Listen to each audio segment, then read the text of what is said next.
നമസ്കാരം. മലയാളി വാർത്ത ഇൻസൈഡിലേക്ക് സ്വാഗതം. ഇപ്പോൾ നടക്കുന്ന യുദ്ധം അത് അമേരിക്കയും ഇസ്രയേലും ചേർന്നുകൊണ്ട് ഇറാനും നേർക്കും നടത്തുന്നതാണെങ്കിലും അക്കൂട്ടത്തിൽ ഒരു വിജയം, അപ്രതീക്ഷിത നീക്കം അത് നടത്തിയിരിക്കുന്നത് ഇന്ത്യ തന്നെയാണ്.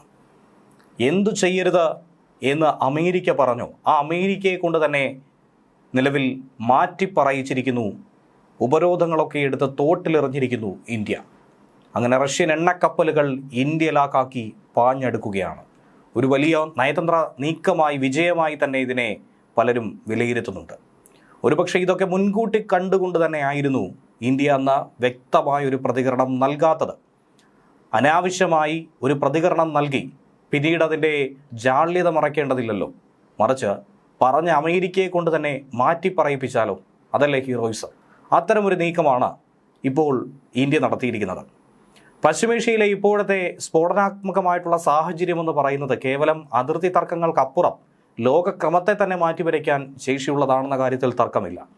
ചരിത്രവും പഴയകാല പ്രവചനങ്ങളും ഒക്കെ തന്നെ ചൂണ്ടിക്കാട്ടുന്ന ഒരു മാറ്റത്തിൻ്റെ വക്കിലൂടെ ഈ പ്രദേശം കടന്നു പോകുന്നുണ്ട്.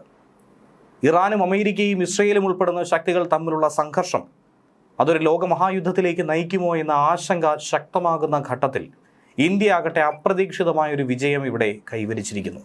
ഉപരോധത്തെ തുടർന്ന് കടലിൽ കുടുങ്ങിക്കിടന്ന റഷ്യൻ എണ്ണക്കപ്പലുകൾ സ്വീകരിക്കാനായി ഇന്ത്യക്ക് ഒരു മാസത്തെ 30 ദിവസത്തെ ഒരു പ്രത്യേക ഇളവാണ് അമേരിക്കയിൽ നിന്നും സമ്പാദിച്ചിരിക്കുന്നത്.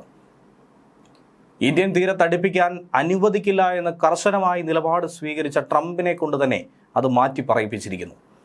ഉക്രൈൻ അധിനിവേശത്തെ തുടർന്ന് റഷ്യൻ എണ്ണയ്ക്കുമേൽ ഏർപ്പെടുത്തിയ കർശനമായ ഉപരോധങ്ങൾ നിലനിൽക്കുമ്പോഴായിരുന്നു ഇന്ത്യയുടെ ഊർജ്ജ ആവശ്യങ്ങൾ പരിഗണിച്ചുകൊണ്ട് അത് പൂർത്തീകരിക്കാൻ വേണ്ടി ഈ സുപ്രധാന തീരുമാനം അമേരിക്ക കൈക്കൊണ്ടിരിക്കുന്നത്. ഇതല്ലാതെ മറ്റു മാർഗം ഇന്ത്യക്ക് മുന്നിലില്ല. അതല്ലെങ്കിൽ ഇന്ത്യ പറയുന്നതനുസരിച്ച് യുദ്ധം അവസാനിപ്പിക്കുക എന്നതല്ലാതെ അമേരിക്കയ്ക്ക് മുന്നിൽ മറ്റൊന്നും തന്നെയില്ല. ആ ഒരു ഘട്ടത്തിൽ ഇന്ത്യയുടെ തീരുമാനത്തിനോട് വഴങ്ങുക എന്നതാണ് അമേരിക്ക സ്വീകരിച്ചിരിക്കുന്നത്. ഏറെ മാസങ്ങളായി സമുദ്രമധ്യത്തിൽ നങ്കൂരമിട്ടിരുന്ന ദശലക്ഷക്കണക്കിന് ബാരൽ എണ്ണയാണ് അങ്ങനെ വൈകാതെ ഇന്ത്യൻ തുറമുഖങ്ങളിലേക്ക് എത്തിച്ചേരുന്നത്. സമുദ്രമധ്യത്തിൽ കുടുങ്ങിയ റഷ്യൻ എണ്ണക്കപ്പലുകൾക്ക് ഇൻഷുറൻസും പണമടയ്ക്കാനുള്ള തടസ്സങ്ങളും കാരണം ചരക്ക് ഇറക്കാനായി കഴിഞ്ഞിരുന്നില്ല. എന്നാൽ പ്രധാനമന്ത്രി നരേന്ദ്രമോദിയുടെ ഇടപെടൽ മൂലം ശക്തമായ നയതന്ത്ര നീക്കത്തിലൂടെ മാനുഷികവും സാമ്പത്തികവുമായ കാരണങ്ങൾ മുൻനിർത്തി ഒരു 30 ദിവസത്തെ വിൻഡോ അമേരിക്കൻ അധികൃതർ തുറന്നു നൽകിയിരിക്കുകയാണ്. ഈ കുറഞ്ഞ സമയത്തിനുള്ളിൽ, നിശ്ചിത സമയത്തിനുള്ളിൽ കുടുങ്ങിക്കിടക്കുന്ന കപ്പലുകൾക്കൊക്കെ തന്നെ ഇന്ത്യയിലെത്തി ചരക്കിറക്കാനായി കഴിയും.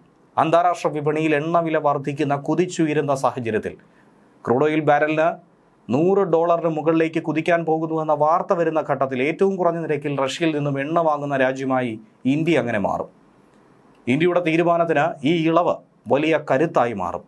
റഷ്യയുടെ പ്രമുഖ എണ്ണ കമ്പനികളായിട്ടുള്ള റോസ്നെഫ്റ്റും ഗാസ്പ്രോമോയും അയച്ച കപ്പലുകളാണ് ഇപ്പോൾ കടലിൽ കുടുങ്ങിക്കിടന്നത്. അമേരിക്കയെ വെല്ലുവിളിച്ചുകൊണ്ടോ റഷ്യയെ വേദനിപ്പിക്കാതെയോ ഉപരോധങ്ങൾ ലംഘിക്കാതെയോ എങ്ങനെ വളരെ സ്മൂത്തായി കാര്യങ്ങൾ നടത്തിയെടുക്കാമെന്നുള്ള മികച്ച ഉദാഹരണം തന്നെയാണ് ഇന്ത്യ ഇപ്പോൾ കാണിച്ചിരിക്കുന്നത്. എണ്ണ എങ്ങനെ ഇറക്കുമതി ചെയ്യാമെന്ന കാര്യത്തിൽ ഇന്ത്യൻ വിദേശകാര്യ മന്ത്രാലയവും പെട്രോളിയം മന്ത്രാലയവും നിരന്തരമായി ചർച്ചകൾ നടത്തിയിരുന്നു, കാര്യങ്ങൾ തിരക്കിയിരുന്നു. ഈ ഘട്ടത്തിലാണ് യുദ്ധം പൊട്ടിപ്പുറപ്പെട്ടത്. ഇത് മറ്റൊരു തരത്തിലെങ്കിലും ഇന്ത്യക്ക് അനുഗ്രഹമായി മാറിയിരിക്കുന്നു എന്ന് വേണം പറയാൻ. ഇന്ത്യയുടെ ഈ നീക്കം ആഗോള എണ്ണ വിപണിയിലെ വിലക്കയറ്റം നിയന്ത്രിക്കാനും ആഭ്യന്തര വിപണിയിൽ ഇന്ധനവില വർധനവ് തടയാനും ഒക്കെ തന്നെ സഹായിക്കുമെന്നാണ് വിലയിരുത്തുന്നത്. റഷ്യയുമായിട്ടുള്ള വ്യാപാര ബന്ധം തുടരുമ്പോഴും അമേരിക്കയുമായി നയതന്ത്ര സൗഹൃദം ദൃഢമായി നിലനിർത്താൻ ഇന്ത്യക്ക് കഴിയുന്നു. ഇതിൻ്റെ ലോകത്തോട് വിളിച്ചു പറയുന്ന ഒരു തെളിവ് കൂടിയായി ഈ ചരിത്രപരമായ തീരുമാനം മാറും. ഇറാൻ കപ്പലിനെ സഹായിച്ചതിന് പിറകെ ഊർജ്ജ മേഖലയിലും ഇന്ത്യ നടത്തുന്ന ഈ നീക്കങ്ങൾ ആഗോളതലത്തിൽ വലിയ ചർച്ചകൾക്ക് വഴിതിരിച്ചിരിക്കുന്നു. ഇനിയുള്ള ദിവസങ്ങളിൽ കൂടുതൽ റഷ്യൻ കപ്പലുകൾ ഇന്ത്യൻ തീരത്തേക്ക് അടുക്കുമെന്നാണ് റിപ്പോർട്ടുകൾ സൂചിപ്പിക്കുന്നത്. ഈ സാഹചര്യത്തിൽ ഇന്ത്യ ഉണ്ടാക്കാൻ പോകുന്ന നേട്ടം അത് പറഞ്ഞറിയിക്കാൻ കഴിയാത്തതാണ്. എന്നാൽ ഇതിനിടയിൽ അമേരിക്കൻ പ്രസിഡന്റ് ഡൊണാൾഡ് ട്രംപിൻ്റെ പുതിയ പ്രഖ്യാപനങ്ങൾ ലോകത്തെ ആകെ ഭയപ്പെടുത്തുന്നുണ്ട്. ഇറാനെതിരെയുള്ള നടപടികൾ പൂർത്തിയാക്കിയാൽ അമേരിക്ക അടുത്തതായി ലക്ഷ്യം വെച്ചിരിക്കുന്നത് ക്യൂബയെ ആയിരിക്കുമെന്ന പരസ്യമായ പ്രഖ്യാപനം ട്രംപ് പറഞ്ഞിരിക്കുന്നു. ഞങ്ങൾക്കാദ്യം ഇറാൻ്റെ കാര്യത്തിൽ ഒരു തീരുമാനം ഉണ്ടാക്കണം, അത് കഴിഞ്ഞാൽ അടുത്തത് ക്യൂബ. അതൊരു സമയത്തിൻ്റെ പ്രശ്നം മാത്രമാണെന്നാണ് ട്രംപ് വ്യക്തമാക്കുന്നത്. ഇറാനുമായിട്ടുള്ള സംഘർഷം ഏറെ കഠിനമായി നിൽക്കുന്ന ഒരു ഘട്ടത്തിൽ കൂടിയാണ് ക്യൂബയെ കൂടി അടുത്തതായി ടാർഗറ്റ് ചെയ്തിരിക്കുന്നുവെന്ന് ട്രംപ് തന്നെ പറയുന്നത്. ദശാബ്ദങ്ങളായി ക്യൂബയ്ക്ക് മേൽ അമേരിക്ക ഏർപ്പെടുത്തിയിട്ടുള്ള സാമ്പത്തിക ഉപരോധങ്ങൾ ഇനിയും കൂടുതലായി കടുപ്പിക്കാനുള്ള ഒരു നീക്കം തന്നെയാണ് ട്രംപ് ഭരണകൂടത്തിന്റെ മുന്നിലുള്ളത്. തങ്ങളുടെ ദേശീയ സുരക്ഷയ്ക്ക് ഭീഷണിയാകുന്ന ഒരു ശക്തിയെയും ഒരു കാലത്തും വെറുതെ വിടില്ലെന്നും ക്യൂബയിലെ നിലവിലെ ഭരണകൂടത്തിനെതിരെ ശക്തമായ നടപടികൾ ഉണ്ടാകുമെന്നുമാണ് അദ്ദേഹം പറയുന്നത്. ട്രംപ് അധികാരമേറ്റതു മുതൽ ഇറാനോടും ക്യൂബയോടും പുലർത്തുന്ന കടുത്ത നിലപാടുകളുടെ തുടർച്ചയായി തന്നെയാണ് ഈ പുതിയ പ്രഖ്യാപനത്തെയും ലോകരാജ്യങ്ങൾ നോക്കിക്കാണുന്നത്. ട്രംപിന്റെ ഈ പ്രസ്താവന ലാറ്റിൻ അമേരിക്കൻ രാജ്യങ്ങളിലും പശ്ചിമേഷ്യയിലുമൊക്കെ വലിയ ആശങ്കയ്ക്ക് കാരണമായി മാറുന്നുണ്ട്. സമുദ്രമധ്യത്തിൽ ഇറാൻ കപ്പലിന് നേരെയുണ്ടായ ആക്രമണത്തിന് പിറകെയാണ് ട്രംപ് ഇത്തരമൊരു നിലപാട് സ്വീകരിച്ച് മേഖലയിൽ വീണ്ടും യുദ്ധസമാനമായ സാഹചര്യം സൃഷ്ടിച്ചുകൊണ്ടിരിക്കുന്നത്. ഏറെ ഭീതിയിൽ തന്നെയാണ് അന്താരാഷ്ട്ര സമൂഹം ഇതിനെ നോക്കിക്കാണുന്നത്. അമേരിക്ക ഫസ്റ്റ് എന്ന നയത്തിന്റെ ഭാഗമായി ലോക പോലീസ് എന്ന പദവി കൂടുതൽ ഊട്ടിയുറപ്പിക്കാൻ ശക്തമായി ലോകത്ത് മുഴങ്ങിക്കേൾക്കാനുള്ള ഒരു ശ്രമങ്ങളുടെ ഭാഗമായി തന്നെയാണ് ട്രംപ് ഈ നീക്കങ്ങൾ മുന്നോട്ട് കൊണ്ടുപോകുന്നത്. ക്യൂബയിലെ കമ്മ്യൂണിസ്റ്റ് ഭരണകൂടത്തെ താഴെയിറക്കാൻ സൈനികപരമായോ സാമ്പത്തികമായോ എന്ത് നടപടിക്കും മടിക്കില്ല എന്നാണ് ട്രംപിന്റെ വാക്കിൽ നിഴലിക്കുന്നത്. ഇനിയുള്ള ദിവസങ്ങളിൽ വാഷിംഗ്ടണിൽ നിന്നും ഇതിന്റെ കൂടുതൽ പ്രത്യാഘാതങ്ങൾ ഉണ്ടായേക്കുമെന്ന റിപ്പോർട്ടും പുറത്തു വരികയാണ്. അതായത് ഭരണകൂടം മാറാൻ പോകുന്നു, അവർ മാറുമ്പോൾ നിങ്ങൾ വേട്ടയാടപ്പെടാനുള്ള സാധ്യതയുണ്ടെന്നുള്ള മുന്നറിയിപ്പാണ് ട്രംപ് നൽകുന്നത്. ഇറാനിലെ ജനങ്ങൾക്ക് വേണ്ടി താൻ നിലകൊള്ളുമെന്നും അവിടെ നിലനിൽക്കുന്ന സ്വേച്ഛാധിപത്യത്തിന് അന്ത്യം കുറിക്കുമെന്നുമുള്ള വാദമാണ് ട്രംപ് ഉയർത്തുന്നത്. അതിനിടയിൽ പശ്ചിമേഷ്യയിലെ തന്നെ ഏറ്റവും വലിയ അമേരിക്കൻ സൈനിക താവളമായുള്ള ഖത്തറിലെ അൽ ഉദൈദ് താവളത്തിന് നേരെ ആക്രമണം ലക്ഷ്യമിട്ടുകൊണ്ട് ഇറാൻ ബോംബർ വിമാനങ്ങൾ പാഞ്ഞെത്തി. ഈ പറന്നെത്തിയ ഇറാൻ ബോംബർ വിമാനങ്ങളെ ഖത്തർ വ്യോമസേന കൃത്യമായി തന്നെ വെടിവെച്ചിട്ടു. തിങ്കളാഴ്ച രാവിലെ നടന്ന ഈ സംഭവം മേഖലയിൽ വലിയൊരു സൈനിക സംഘർഷ സാധ്യത തന്നെയാണ് ഒഴിവാക്കിയത്. അമേരിക്കൻ സൈനിക താവളത്തിലേക്ക് എത്താൻ വെറും 2 മിനിറ്റ് മാത്രം ശേഷിക്കവെയാണ് ഖത്തറിന്റെ യുദ്ധവിമാനങ്ങൾ ഈ ഇറാനിയൻ വിമാനങ്ങളെ തകർത്തതെന്നാണ് അന്താരാഷ്ട്ര മാധ്യമങ്ങൾ റിപ്പോർട്ട് ചെയ്യുന്നത്.